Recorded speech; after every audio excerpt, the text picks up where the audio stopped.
Shem, Liverpool, England, in next generation with culture. Let's take it back to like your journey. In the beginning, obviously, I was on the run. I'd never done martial arts before. I was in Malaysia. After that first competition, I was just like, yeah, I'm just all in on this 3 times a day, every day. MMA, jiu-jitsu, jiu-jitsu, jiu-jitsu. I did not do anything other than jiu-jitsu for the first maybe 2 years, year and a half. And then like, I got me blue belt.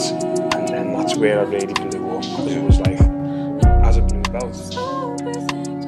Shem, lad. Feeling up with culture deck. My name is Old Bad. Here with Corbin today. Come on. What are you saying, man? Just Another day. Just another day. Another day in office. How was the session then? What were you saying? How's training been? Training hard. Like, obviously, getting the fitness back up was the main thing. I feel now I'm in the shape I want to be in to enter the camp. So now it's just working with the coaches every day and just smashing someone's head in. Come August 20, lad. Hold on. Yeah. See, just for the first question, Shem, then let's take it back to like your journey. Like, what got you into fighting? What was your inspiration to begin the sport? It's a bit of a hard question. What got me into fighting? In the beginning, obviously, I was on the run. I'd never done martial arts before. I was in Malaysia, and I just didn't know anyone. Didn't have no mates. And after a while, a year of being on holiday, you're not on holiday anymore. Do you know what I mean? So I just walked into the gym one day. I just wanted to learn jiu-jitsu. I just seen Brazilian jiu-jitsu. Even back then when I used to watch MMA, I used to like it when the fighter goes to the floor rather than all the striking. So I've always been more into grappling and striking. And I just was doing jiu-jitsu. I was competing all around Southeast Asia, winning competitions. I done loads of things, and then it wasn't until my coach said to me, "You're doing all this jiu-jitsu and you're doing great things, but you're not making money off it, because there's not as much money in jiu-jitsu as there is in MMA, especially then." So he was the one who like kind of pushed me to do MMA. Obviously I wanted to do it as well. It was like a mutual thing. And then as soon as I had my first fight, I just knew then, like, fell in love with it. This is me. But like, maybe just a bit of like your backstory. I'm particularly interested in. You know what I'm saying? And then we'll kind of get into how the fighting now comes into it, do you know what I mean?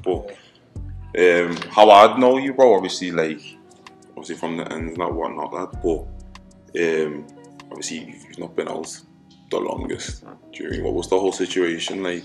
So behind that, basically, bro. In 2014, I was wanted for aggravated burglary.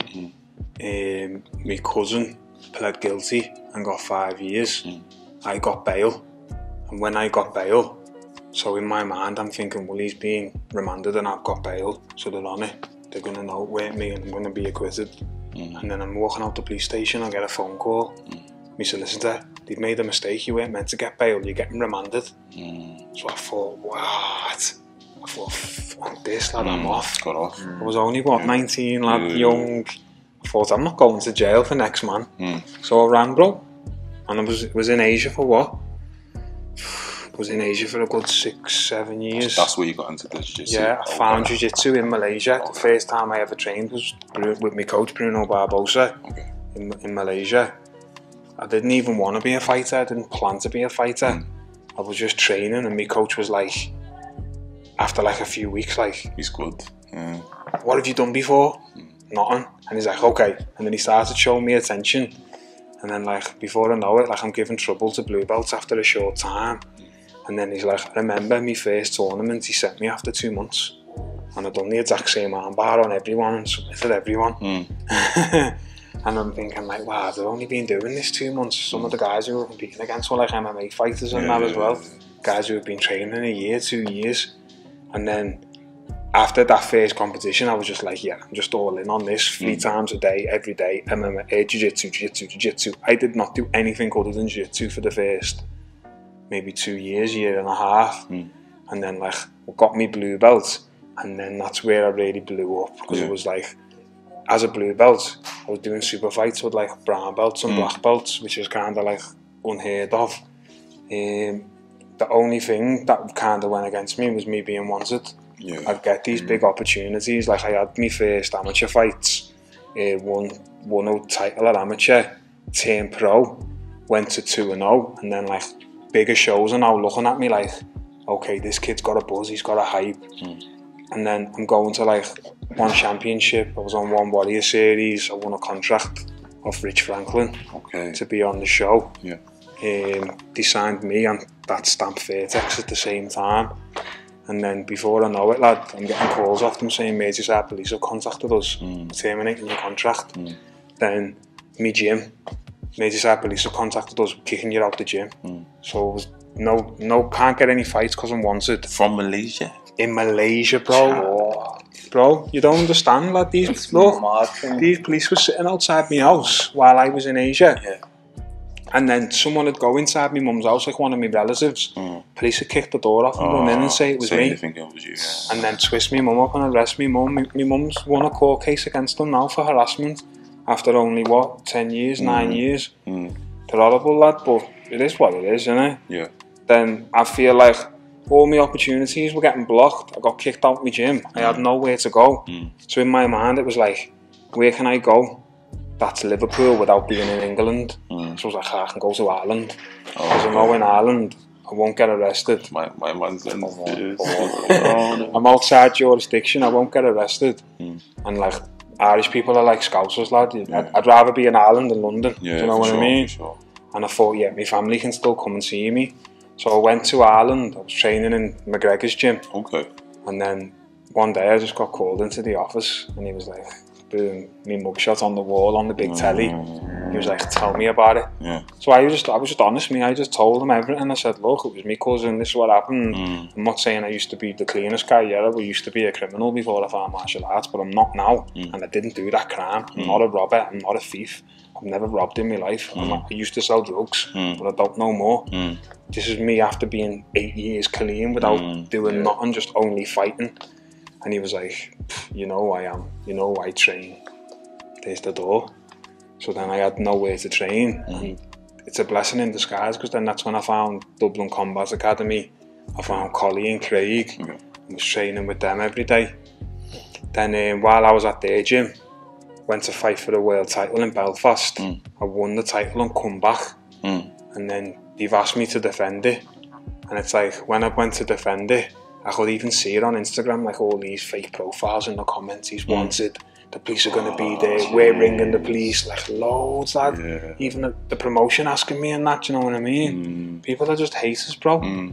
And then I went up to defend my belt, and then that's when I got nicked. And then I got brought by Matrix. Where was that then? Did you have to go? I got nicked in Belfast, held in the station for 2 days, brought on the plane home, like this on the back of the plane with all the public and that. Matrix brought me back. Then I got held in Liverpool. Then I went to court and got remanded straight into custody and landed in Walton. And then that's where, while I was on remand, I done 6 months in Walton. And then obviously got the not guilty and got acquitted of the crime. And now, here we are now, lad. Well, tell me, lad, like, it's obviously, like, you've been through a lot and your come up, like, hasn't been easy, like, but see, only just meeting you, you come across as, like, a very positive person, like, how do you stay positive, and, like, how do you keep that mindset right? Do you know what? There was points throughout my career where I could have been like, I'm the man, or I've made it, look at all the attention I'm getting. But me being wanted and me getting all my opportunities blocked, it's like it half humbled me or something. It just made me hungry. I used to see other men who, like, I know that I'm in a better position than them, but they're getting better opportunities than me because I'm wanted and they're not. They can get free roam. And I'm seeing them sign to big promotions and win big fights and make big serious money. And I'm thinking, what? And I'm on regional shows begging for fights, getting 1-2 fights a year. So it was either cry about it or be like, nah, I'm not having it. I'm going to break through the barrier. I'm going to push through the door. I'm going to kick my way down. And that's what I've done, lad. It just made me more motivated to be like, yeah, when I get my chance to fight these guys, I'm going to smack them up. It is what it is. And not only that, I feel like there's certain things that I just can't control. Like, I can't control whether you like me or you don't like me. I can't control whether this show would have given me an opportunity or not. But what I could control was how hard am I training? Am I eating clean? Am I doing everything I can do in the gym? Am I focused? So I just focused on the things I could control, and then I had a manager who just worked everything else. And if the opportunities come, they come. If they didn't, they didn't. And I feel because I was wanted, when it kind of circulated, because I had a bit of a following, shows would just bring me like to fight the more experienced guy and be like, if our guy beats him, they'll make a name off the back of it. So a lot of these guys, I was going there, I felt like I was the outsider fighting. Like I fought a local guy in his hometown or his home country, and I'd travel there and I'd be the main event or the co-main event if he beats this white guy, because that's what you look at me in Asia, even though I'm not white, I'm mixed race. If you beat this white guy, then it's like boom. And I find like I'd just be the guy who just shocks them every time. And for me, I used to enjoy that more than the fights where I'm supposed to win, or the fights where I'm the guy who's in the home. Like when I fought in Malaysia and they made me bro the guy who I'm supposed to beat, it's like I can't even get motivated. I'm like, this guy's, I know I'm better than this guy. But then when I was going to Taiwan and maybe fighting guys who have got bigger records, bigger names on a big show, and I'm supposed to lose, then I'm like, that's what motivates me, the challenge, lad, do you know what I mean? One maybe about the future, just to like, you know, to kind of like finish it up, like what's it looking like for you? What's your aspirations in the sport then, like, you know what I mean? Was it like UFC, like, My aspirations in the sport, the life that I've been through, I owe it to the people of this city to give back to the next generation, and that's my biggest aspiration. Do I want to be in the UFC? Of course I do, lad. Do I want to fight for the titles and all of that? Of course I do, but it's not on my mind every night. I want to fight the best guys in the sport. I want to prove myself, but I know I'm getting to the UFC. There's nothing stopping me from getting to the UFC and fighting the best guys. I know. I just need to keep knocking at the door. But my biggest aspiration in this sport is giving back.